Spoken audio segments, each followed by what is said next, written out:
मैं इस वक्त मौजूद हूँ मऊगंज के एसपी कार्यालय में। हमारे साथ एसपी दीपक सोनी जी मौजूद हैं। हाल ही में मऊगंज में हुए कांड के बाद यहाँ से रसना ठाकुर जो कि एसपी थी उन्हें हटा दिया गया था और नवागत एसपी दीपक सोनी को यहाँ पदस्थ किया गया है। हमारे साथ गड़रा गांव में हुए हत्याकांड और उसके बाद से हुए कांड पर जवाब देने के लिए मैं डायरेक्ट इनसे बात कर लेता हूँ और जानने की कोशिश करता हूँ कि उसके बाद क्या कुछ एक्शन लिया गया है।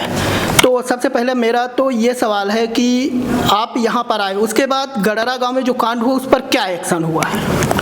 अभी तक हम लोगों ने इस मामले में 38 लोगों की गिरफ्तारियाँ की हैं और इन्वेस्टिगेशन चल रहा है। जो भी इन्वेस्टिगेशन में और एविडेंस आएगा उसके आधार पर हम अगली कार्रवाई करेंगे।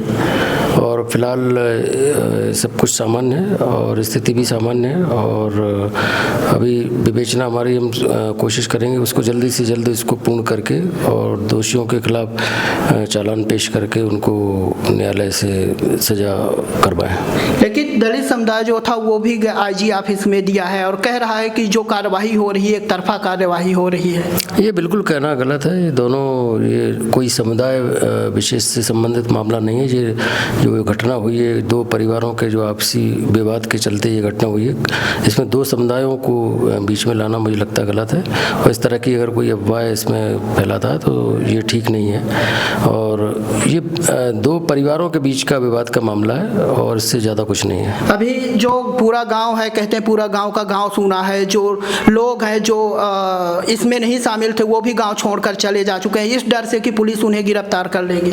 नहीं, ऐसा बिल्कुल भी नहीं है। उसमें अभी भी हम कल ही रात को हम लोग गए थे, हमारे और सीनियर ऑफिसर्स गए थे वहाँ पर और वहाँ पर स्थिति बिल्कुल सामान्य है और कई लोग वहाँ रह रहे हैं और जो लोग चले गए वो अपनी स्वेच्छा से गए। पुलिस का किसी तरह का कोई दबाव उसमें नहीं है, ना कोई प्रशासन का दबाव है। वो अभी आकर अपने, जो लोग इस मामले में इन्वॉल्व नहीं थे वो आराम से उसमें रह सकते हैं। उसमें हम तो चाहते हैं कि वो रहें वहाँ पर। अभी ऐसे कितने अपराधी, 38 अपराधी आपने बताया कि गिरफ्तार हो चुके हैं, अभी कितने लोगों की गिरफ्तारी ऐसे? कुछ अभी एविडेंस आता जा रहा है और एविडेंस के आधार पे जो भी और आरोपी बचे होंगे हम उसको जल्दी से जल्द उसमें गिरफ्तार करेंगे। हाल ही में कल शाम में एक घटना आई द्वारा गांव में दो भाइयों में भी कत्ल हो गए, की हत्या कर दी गई है। जो लॉ एंड ऑर्डर है मऊगंज का वो सुधर नहीं रहा जब से जिला बना है, तो इस पर क्या कहेंगे? नहीं, ऐसा नहीं है। कल की जो घटना है वो पारिवारिक विवाद है और उसमें किसी तरह का और कोई प्रीवियस हिस्ट्री नहीं है उनकी। वो बिल्कुल भाई भाई का विवाद है। उनका कजिन जो उनका जो मृतक के ही परिजनों ने है उसको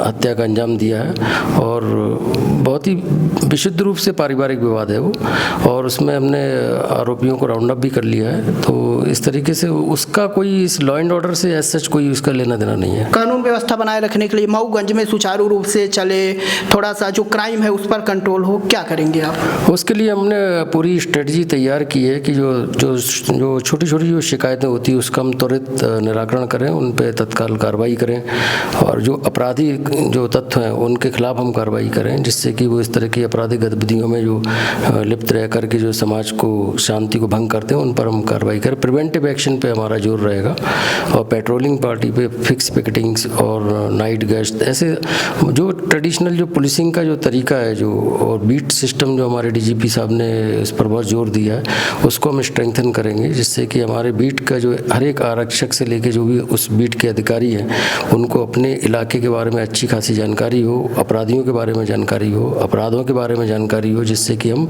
समय रहते तत्काल प्रभावी कार्रवाई कर सकें। पूर्व सांसद ने भी एक बयान दिया था, उसको लेकर क्या कहेंगे आप? उस पर कुछ कार्रवाई हुई, एफआईआर? वो वहाँ पर रीवा में उन्होंने, मुझे पता चला है, कुछ दिया था तो उसमें रीवा पुलिस द्वारा जो भी समुचित कार्रवाई की जा रही होगी। क्या गड़रा गांव के जो लोग इस कांड पे शामिल नहीं उनके लिए क्या कहना चाहेंगे, जो गांव खाली है आने के लिए? मैंने बताया कि इस तरह की कोई भी बात नहीं है। ये तरह तरह की बातों को आप ध्यान ना दें और बिल्कुल वहाँ पे शांति बनी हुई है, बिल्कुल स्थिति सामान्य है और जो लोग वहाँ रह रहे हैं वो खुशी से रह रहे हैं। और अभी मैंने बताया कल ही हम गए थे वहाँ, कई परिवार वहाँ पर रह रहे हैं, उनको किसी तरह गांव छोड़कर चले गए हैं डर के मारे। जो लोग दोषी हैं वो चले गए होंगे, उसकी पुलिस तलाश कर रही थी इसलिए चले गए होंगे, लेकिन जिन लोगों का अपराध से कोई संबंध नहीं है वो लोग आराम से रह रहे हैं वहाँ पर, किसी तरह की कोई दिक्कत नहीं। ठीक है, तो हमारे साथ एसपी दिलीप सोनी जी थे जिन्होंने गड़रा गांव से लेकर द्वारा गांव में हत्याकांड को लेकर अपना बेबाकी से बयान दिया। वीडियो जर्नलिस्ट सोनाली के साथ नीरज तिवारी की रिपोर्ट।